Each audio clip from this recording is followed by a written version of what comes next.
기도 수업을 우리가 시작하겠습니다. 주기도문에 관한 이야기인데 네 번째 청원, 지난 시간에 했던 복습을 하는 의미에서 이 개념을 갖고 들어가면 좋겠습니다. 하나님의 형상을 우리는 거룩과 의라고 합니다. 하나님의 형상이 있음을 알게 되어지는 것은 바로 영의 기능에 의해서입니다. 자, 거룩과 의를 가리켜서 1계명에서 4계명, 의를 가리켜서 5계명에서 10계명이라는 말은 대교리 문답 93문에 나옵니다. 이제 여기서 한 단계 더 나아가자. 제가 지난 시간에 말씀드리면서 거룩이라고 하는 물론 이제 이것은 관계를 말하는 거죠. 그죠? 그래서 하나님과의 관계, 인간과의 관계. 1,4계명은 바로 1청원에서 3청원을 말하는 것이고 50계명은 바로 4청원에서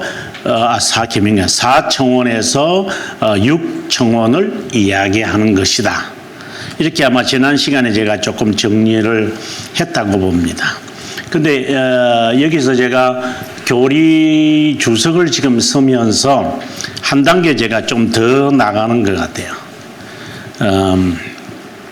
한 단계 더 나아가서 뭐라고 말하느냐면은 영혼과 시간이라고 하는 이 개념에서 이 거룩이라는 것은 영혼과 관련을 짓고 의라고 하는 것을 시간과 관련을 짓는 것이 이해하는 데 매우 도움이 될 것이다. 이 영혼은 하나님의 측면이다. 제 용어로 한다면 하나님의 측면이고 시간의 개념은 인간의 측면이다. 의를 말하는 것이고 이것은 거룩을 말하는 것이다. 그 다음에 여기서 또 한 단계 이제 더 나아가면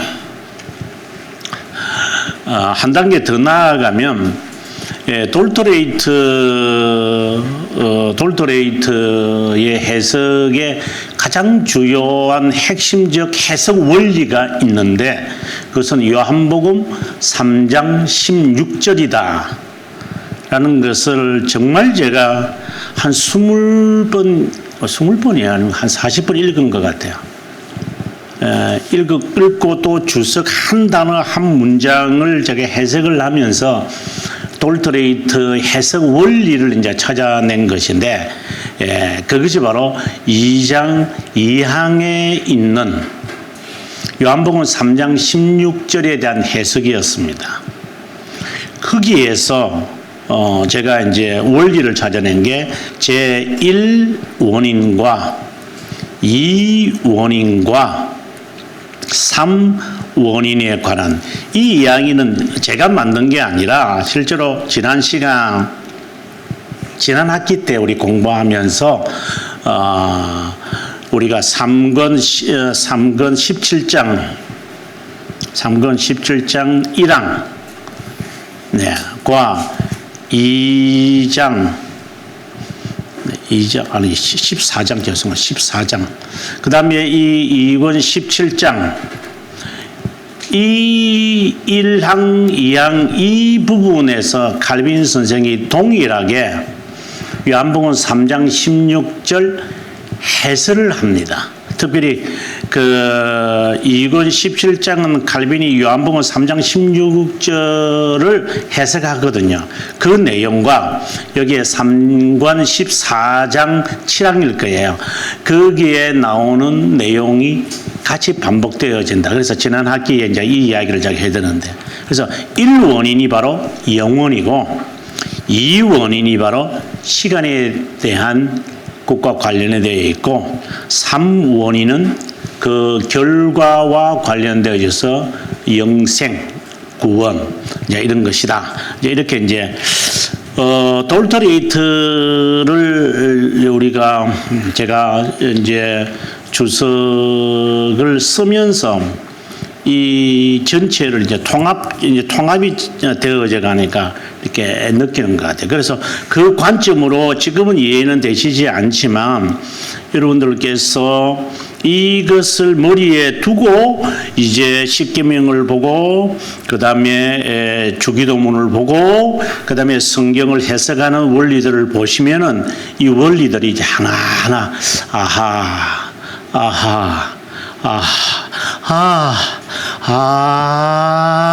이제 이런 이제 아조로만 다 가도 괜찮다 정도로 아마 될 것이라 생각이 듭니다. 자, 그러면 다시 돌아와서 네 번째 청혼은 결국은 앞에서 방금 말한 것처럼 의와 관련되어지고 시간과 관련되어지고 믿음과 관련되어지는 거죠. 이 원인이기 때문에 그죠? 이 원인은 시간과 관련되는 거잖아요. 이 관점에서 보면 이제 이 네 번째, 다섯 번째, 여섯 번째 청혼의 기본적 해석 입장을 아마 우리가 알 수 있으리라고 봅니다. 자, 한번 읽어보겠습니다. 우리 자신의 일에 대한 것이다. 이제 시작부터 이렇게 나옵니다. 그래서 제가 시간, 믿음이라고 해요. 이 믿음이라고 특별히 제가 이야기하는 것은 이제 견인과 관련됐기 때문에 그렇게 말하는 겁니다. 처음 세 가지 청원에서 하나님은 우리의 경건을 이런 방법으로 증명하기 위해 자신에게 전적으로 이끈다. 그래서 거룩과 관련되어졌다고 말할 수 있는 것이죠. 그런 후 우리 자신의 관심을 구하도록 허락합니다. 제한이 있습니다. 그분이 우리에게 베푼 혜택이 그분의 영광을 드러낸다는 의도 없이, 다른 말로 한다면 거룩이죠.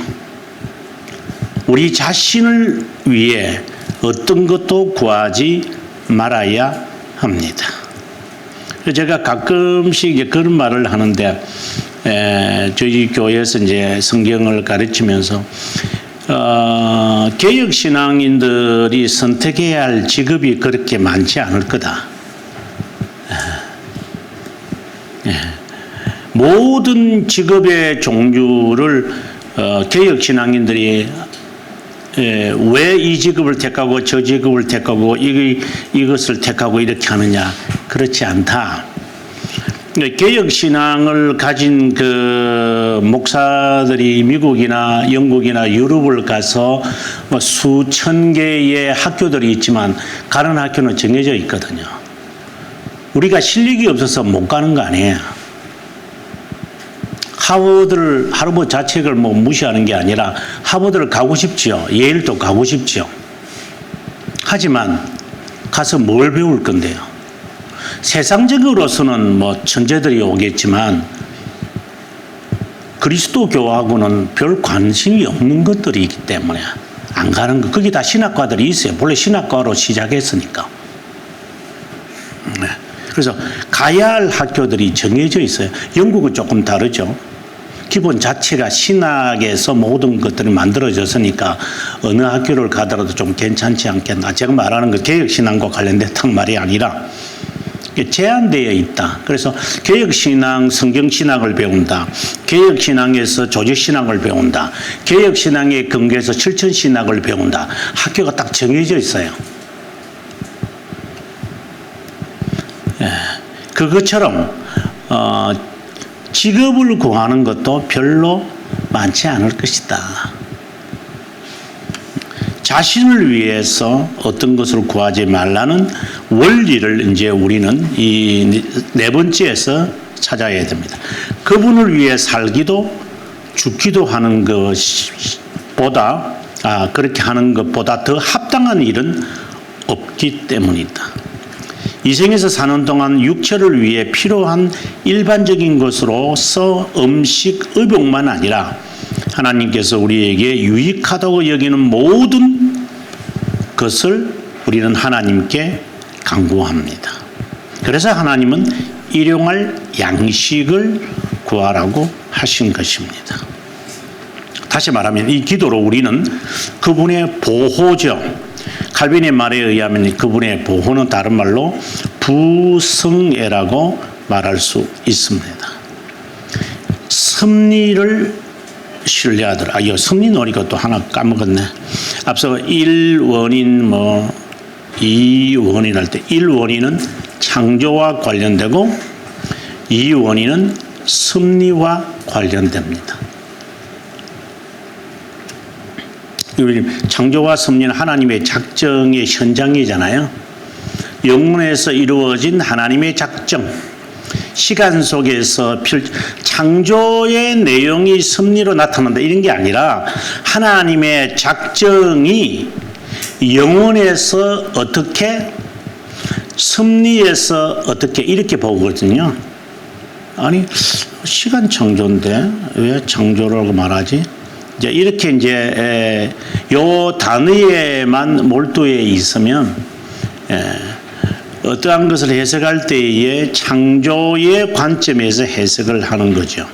6일 동안 창조된 것을 가지고 해석하라는 게 아니라 6일 동안의 창조가 6일 동안의 창조만 아니라 천사 마귀에 관한 이야기도 나오니까 그래서 항상 대교리 문답도 소교리 문답도 보면은 천사 창조는 어떻게 했느냐, 인간 창조는 어떻게 했느냐, 그 창조를 이야기할 때 꼭 천사를 언급을 해요.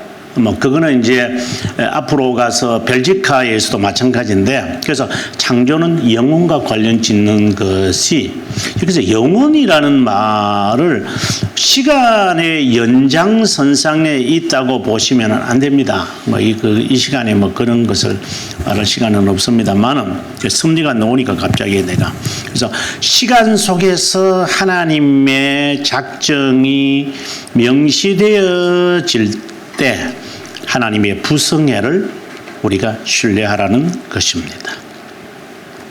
그 다음 일용할 양식을 구함으로 하늘 아버지께서 우리에게 배분해 주신 것으로 만족하고 불법적 구함물을 얻으려고 하지 마라. 아무리 가득 찬 포도주와 곡식을 가지더라도 인간은 그분의 은혜로 빵을 즐기지 못하면 목말라 하고 배고파 합니다. 그런데 오늘이라는 단어와 일용할 양식이나 형용사는 헛된 것에 대한 무절제한 욕망을 억제하라는 겁니다. 칼빈이 아주 자세하게 설명하시는 것 같아요. 그렇지 않으면 다른 악들이 더해지고 맙니다.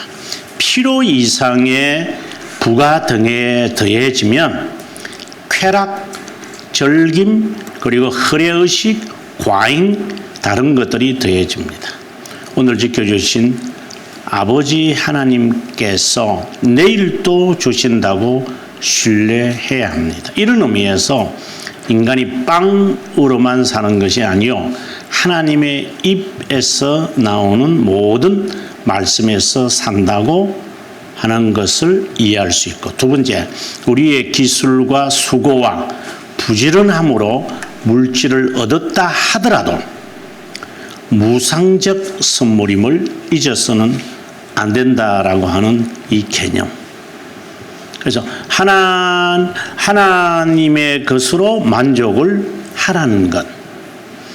그리고 부지런히 주어진 시간에 최선을 다하더라도 하나님이 주신 것이다 라는 것을 마음에 늘 생각하라고 해서 오늘날 우리에게 일용할 양식을 주옵소서라고 기도하라고 하신 것이다 이 말입니다. 그 다음에 이제 다섯 번째의 기도로 봅니다.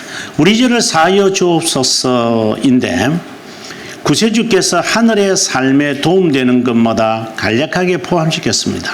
다음의 두 요소는 하나님께서 자신의 교회의 구원을 위해 맺은 영적 언약을 포함하고 있습니다. 첫째, 심정의 주님의 법을 쓸 것이고, 두 번째, 불법에라도 자비함을 베풀 것이라는 겁니다. 먼저 죄들의 용서로 시작하고 두 번째 은혜를 덧붙입니다. 그리하여 하나님은 성령의 권능으로 우리를 보호하고 그분의 도움으로 우리를 유지시키셔서 우리가 모든 유혹으로부터 정복당하지 않게 합니다. 이 부분을 여러분 제가 이번 주 설교에서 제가 잊지 말라라고 하는 그 설교를 이 부분을 조금 더 이해하시려면 이 부분을 좀 들으시면 좀 이해할 수가 있으리라고 생각합니다. 무슨 말이냐면 성령께서 우리를 부르실 때요. 좀 이제 요거 하고 그다음에 이제 이 이야기를 제가 하려고 하는 건데 성령께서 우리를 부르실 때 두 가지 부름이라고 우리는 말하잖아요. 칼빈성도 이렇게 말하거든요. 하나는 이제 외적 부르심이라고 하고 두 번째는 효과적 부르심이다. 이렇게 우리가 이야기를 해요. 외적 부르심의 말씀을 메신저에 의해서 듣게 하는 거잖아요. 그죠? 이걸 듣게 해서 말씀에 대해서 갈급하고 깨닫게 하세요. 그래서 성령께서 이 메신저의 말씀을 통하여 그 말씀을 조명시키죠. 이게 하나님의 말씀이구나. 이것은 외적 부르심이죠. 마인드에 머무는 것에 불과한 거예요. 말씀 사모한다고 해서 효과적 부르심을 받은 건 아니거든요. 아직은요. 그러면 효과적 부르심이라는 것은 우리가 회심과 관련되어 있고 중생의 경험과 관련되어 있는데 이것은 하트와 관련되어 있는 거예요. 그런데 심정에 하나님의 말씀 성령께서 조명시킨 여기 이제 외적으로 우리의 조명을 밝힌 이 말씀을 이제 우리의 심정에 이제 밝히시는 거죠. 심정을 밝히는 거죠. 그래서 죄에 대한 통회가 나와요. 여기에서도 회개가 나오고 여기에서도 회개가 나와요. 여기에서 말하는 회개는 생명에 이르는 회개고 그 다음 이 효과적 부르심을 받은 사람이 견인을 하는 데 있어서 따라오는 회개는 참된 회개예요. 지금 여기서 죄들의 용서로 시작한 후라고 하는 이 말은 칭의를 말하는 것이고 생명에 이르는 회개의 측면이고 두 번째 언어를 덧붙여서 보호하고 도움으로 유지시키고 이 말씀은 참된 회개를 말하는 거야. 그래서 이거는 죄와의 전투지요. 여기는 죄에 대한 통렬한 증오심, 위험 이걸 느끼는 거예요. 그런데 이것을 단회적으로 보는 사람들이 있어요. 중생의 경험은 단회적이지 않아요. 중생이 단회적이지 중생의 경험과 같은 회심의 경험을 단회적으로 보고 나는 그때 내 한번 콧눈물 콩을 누른 거 흘리면서 내 회개했는데 뭐 그러면 됐지 이렇게 사람들이 착각하시는 경우가 있어요. 아니요. 이 두 가지는 같이 가야 돼요. 측면이 다른 거예요. 삶에서 나타나는 죄의 습관에 따라서 살아가는 자신에 대한 회개 그리고 죄에 대한 위협과 죄들의 용서에 대한 이 확신 이것이 우리의 삶에 계속 지배해 가야지 이거는 단회적이다. 그러면 나는 이제부터 필요 없다. 이런 식으로 가면 안 되죠. 성령의 사역이 단회적이고 영원하다는 것이지 회개는 우리의 측면도 포함되어 있는 것이니까 이거는 지속해야 돼요. 이 지속함이 바로 말씀 마인드에 조명되어져서 나타나는 것이기 때문에 이 확인 작업이 없이 이 작업만 계속하면 나중에 실컷 달리기는 하고 나중에 당 떨어져 가지고 중간에 팍 쓰러지고 마는 것과 같은 거예요. 그래서 이 부분에 생명에 이르는 이 회개의 이 죄에 대한 위험, 그리고 죄에 대한 증오심, 이러한 회개가 우리의 심정에 지속 충동, 그리고 우리들에게 깨달음들이 늘 있어져야 돼요. 그러려면 이 외적 부르심에서 시작되어지는 마인드의 이 조명이 있어요. 그래서 말씀과 영이라고 하는 말이 자연스럽게 나오는 건데, 여기도 그런 측면으로 지금 칼빈이 하는 거예요. 죄 용서, 그 다음에 은혜를 덧붙입니다. 그 은혜를 덧붙이는 게 뭐예요? 우리를 보호하고 도움. 이건 견인이잖아요. 그래서 항상 보시면 이 두 가지를 칼빈이 계속해서 이것을 다른 면으로 계속해서 이렇게 동화줄처럼 막 이렇게 엮어갈 거예요. 이제 그걸 파악한다면 굉장히 책 읽는 게 쉬워요. 이 칼빈의 글이. 그 다음 넘어갑니다. 또 이 빚이다라고 하는 이야기는 뭐냐? 그 칼빈이 이제 설명합니다.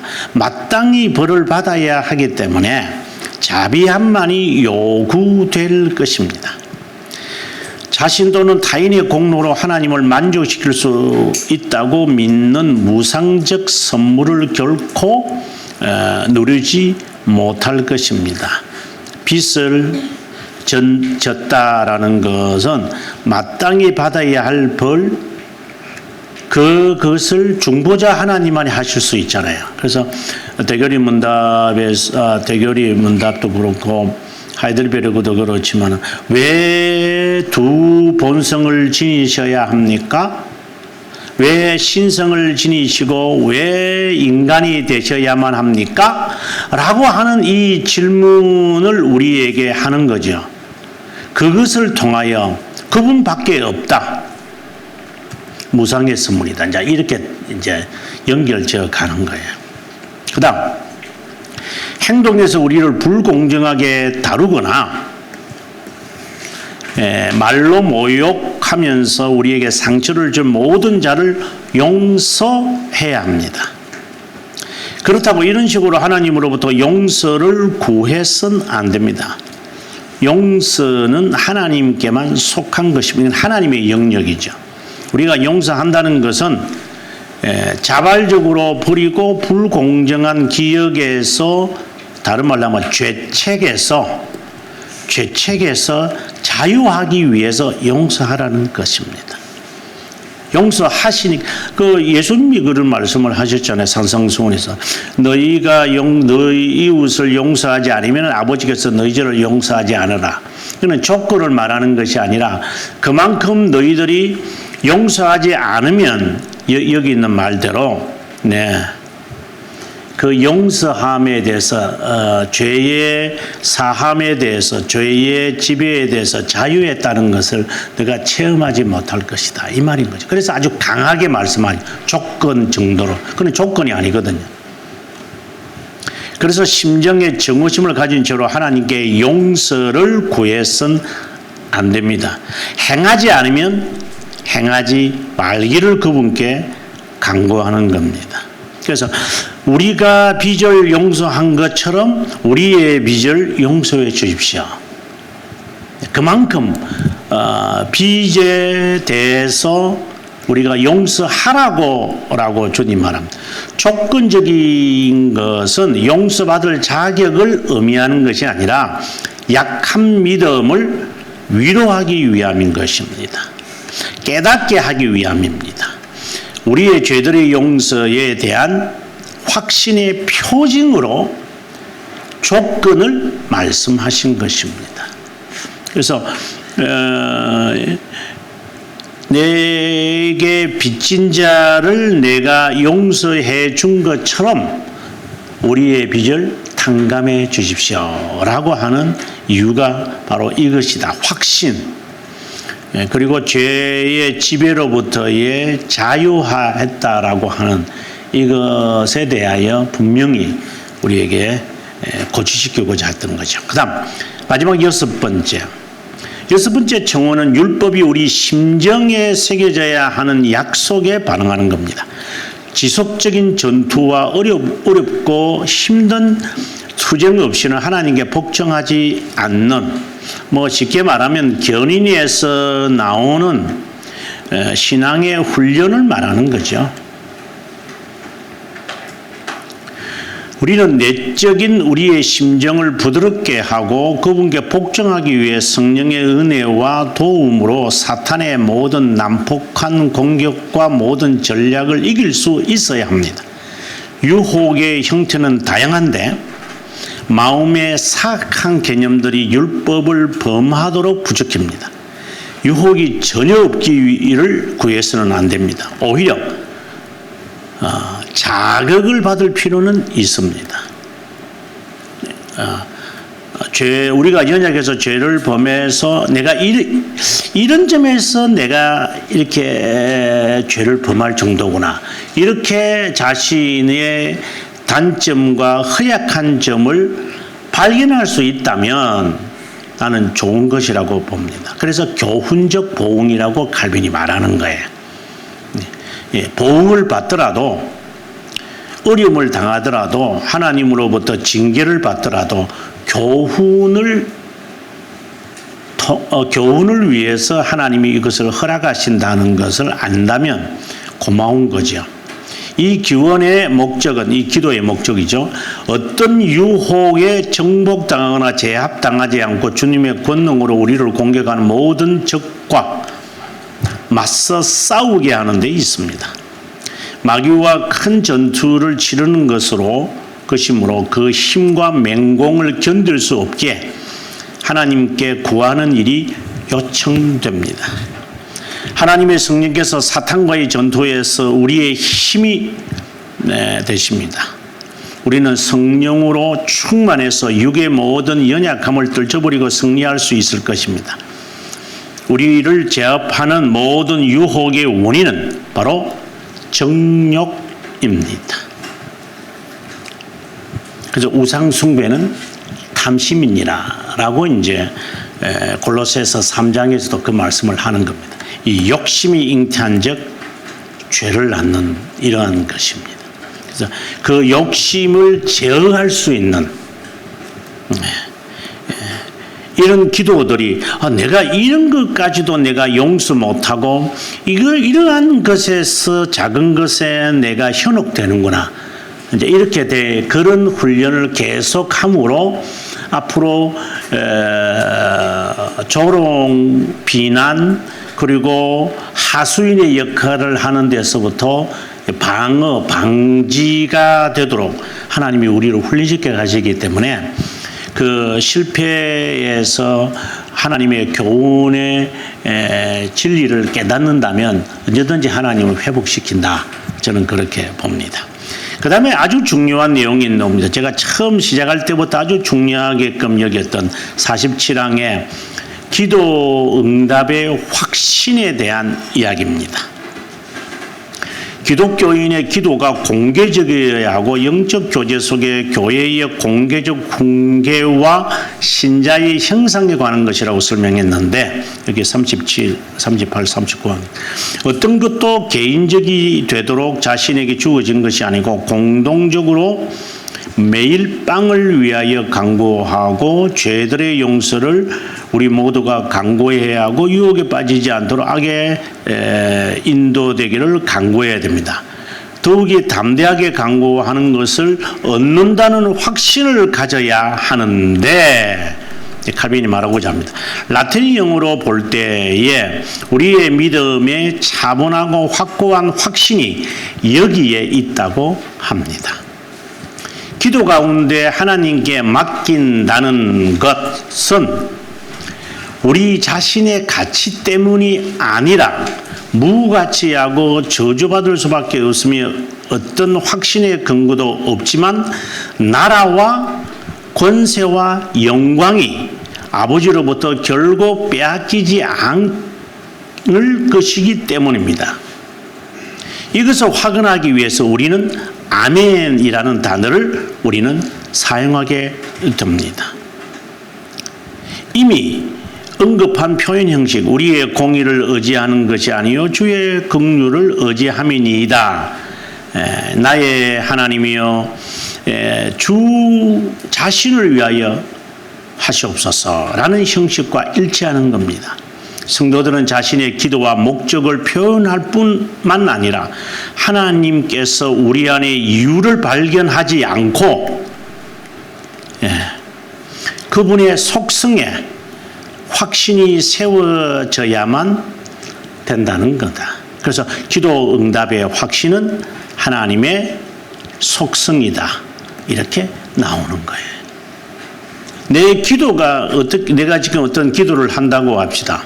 뭐 제목 기도도 좋고 뭐 사소한 것도 좋고 뭐 중요한 기도도 좋아요. 그것에 대한 확신을 가지려면 하나님의 응답에 대한 확신을 가지려면 하나님의 속성에 이 기도 제목들을 적용시키면 됩니다. 이 기도 제목에 하나님의 속성을 대입시키지 못할 정도가 된다면 미안한 이야기입니다. 그는 가공적인 확신입니다.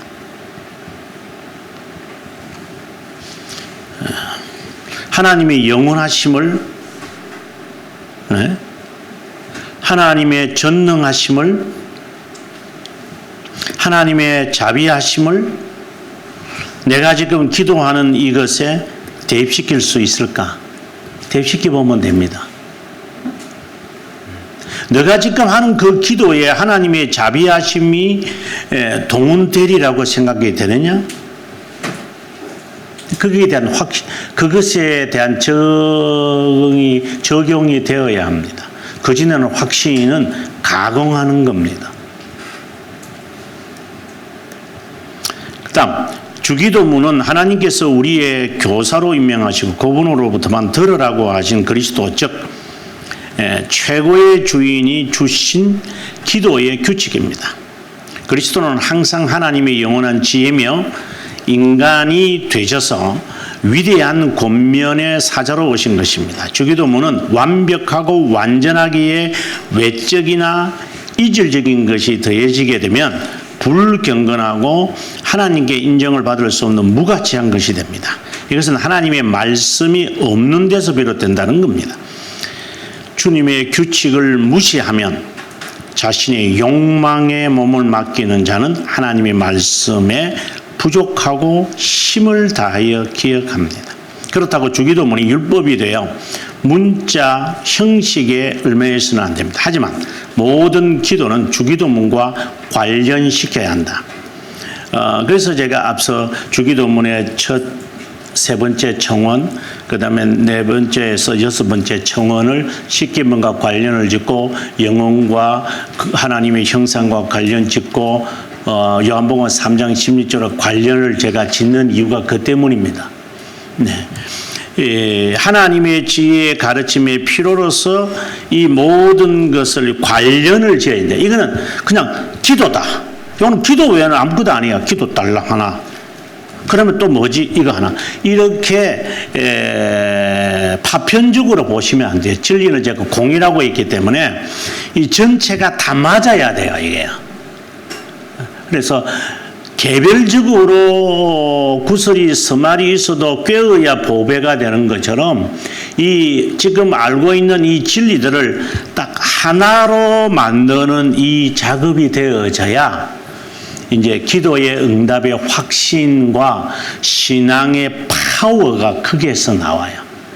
그것이 안 되고 말씀의 통합적인 개념이 없는데 확신을 갖는다? 그건 감정적이죠. 그리고 파편적인 말씀만 딱 기억을 하고 있다. 그것도 조심해야 돼요. 전체의 하나님의 말씀에 따라서 오늘의 이 기도와 내 삶이 이렇게 다각도로 조명되어져야 돼요. 성경 구절 하나 딱 집어가지고 이 말씀이 오늘 나다. 오늘 막 할렐루야 막 이렇게 호들갑을 떨면